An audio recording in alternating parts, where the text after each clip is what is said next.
gila-gila ilegal akses. Ternyata pernikahanmu yang ilegal, Tanul. Ya toh? Rasakno. Ini yang tak gumuni lagi. Ibunya Iyanya itu kan sempat diwawancarai gimana? Iya mana. Jawabannya gini. Ya biarin aja ya, dia kan udah dewasa ya. Situasi rumah tangga Insanul Fahmi kian terang setelah pilihan besar yang ia ambil akhirnya terungkap ke publik. Di tengah polemik berkepanjangan, Fahmi berada pada posisi sulit karena harus menghadapi konflik dengan istri sahnya Wardah Tina Mawa, sekaligus polemik pernikahan siri bersama Inara Rusli. Hubungan dengan Mawa yang telah terjalin sejak 2019 berada di ujung tanduk lantaran penolakan tegas terhadap opsi poligami. Kondisi tersebut membuat Fahmi tidak lagi bisa mempertahankan dua hubungan sekaligus. Melalui kuasa hukumnya ditegaskan bahwa Fahmi lebih memilih mempertahankan ikatan dengan istri sahnya. Meski proses damai hingga kini belum menemui titik temu dan keduanya bahkan sudah tidak tinggal serumah.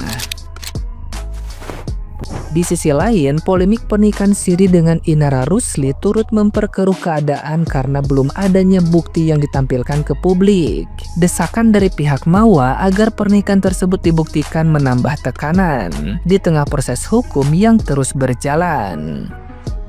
Mawa memilih melanjutkan langkah hukum demi memperjuangkan rasa keadilan, terutama demi masa depan anaknya. Meski kuasa hukum Fahmi menyebut upaya damai masih terus diusahakan, sikap Mawa tetap pada pendirian awal. Ia menyerahkan sepenuhnya proses ini kepada aparat penegak hukum, sementara Fahmi hanya bisa berharap waktu membuka jalan penyelesaian terbaik.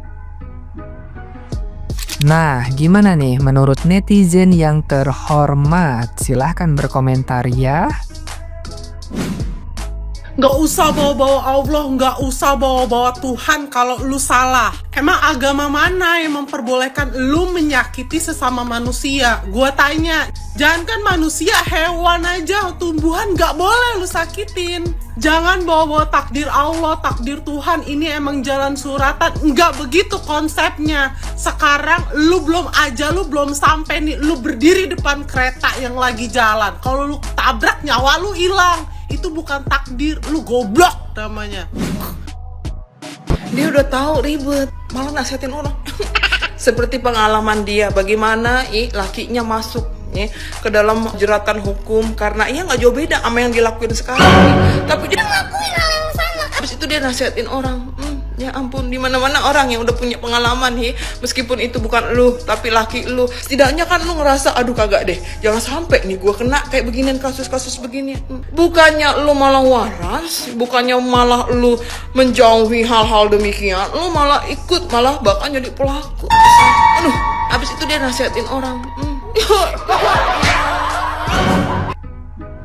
Lucu ya, bilang nggak ditanya, jadi alasan buat nggak menjelaskan. Padahal nih ya, kejujuran tuh nggak perlu dipancing. Dia muncul dari kesadaran, bukan soal Inara bertanya atau tidak. Dalam hubungan yang melibatkan publik, kejelasan itu inisiatif.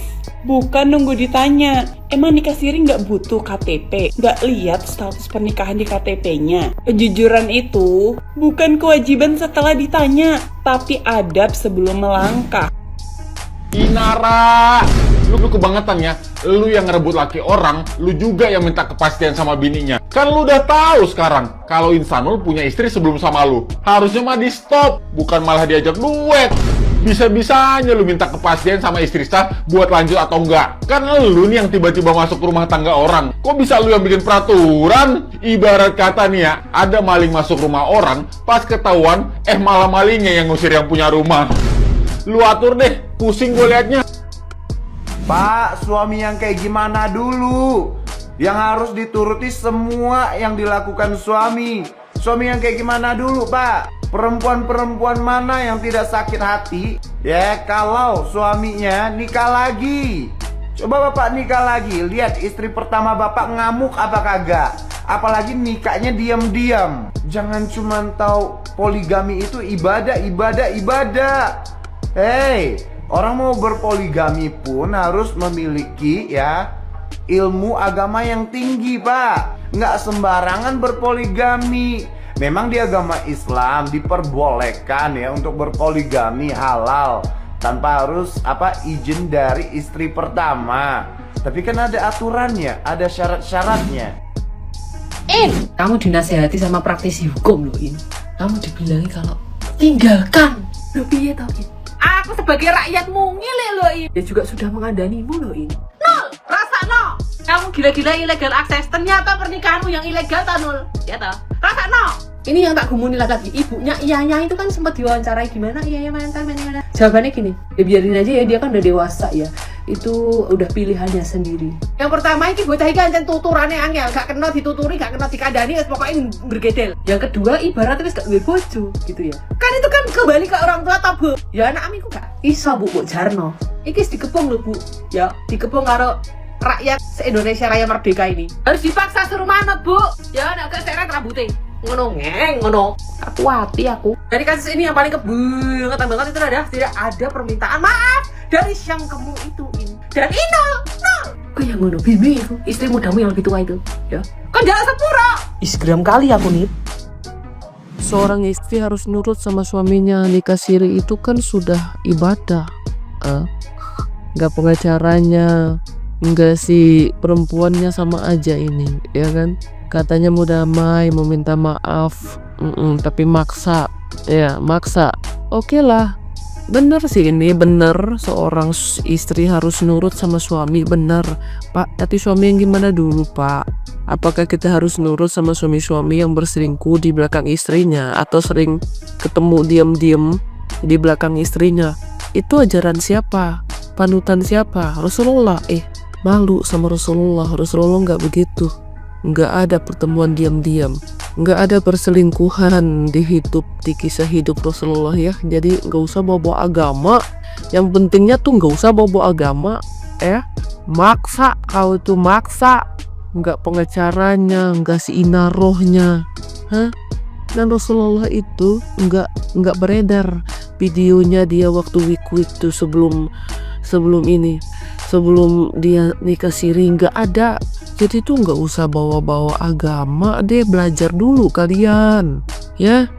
Jangan, kasihan Rasulullah yang sudah mengajarkan etika atau hal-hal yang baik ya. Ini sampai kepada kita manusia akhir zaman ini tuh kayaknya sudah berantakan tuh ajaran dari Rasulullah itu. Kasihan beliau ya Allah. Maksudku tuh kalau memang biadab itu ya biadab aja, nggak usah ngebawa agama bodoh. Kita tuh kayaknya sering banget ya mengatasnamakan kehendak Allah, seakan-akan Allah lah yang harus bertanggung jawab terhadap perbuatan yang kita lakukan.